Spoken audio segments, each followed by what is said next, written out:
A magnitude 2.8 earthquake occurred. Sulawesi, Indonesia.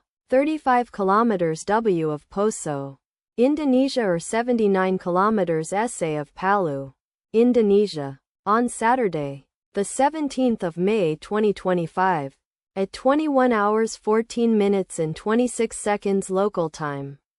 The quake had a depth of 10 kilometers and was not felt, or at least not reported so. Data source from EMSC. Did you feel it? Let us pray. May the earthquake that occurred not affect our brothers and sisters there. May the earthquake not happen again. And may God protect everyone. Amen.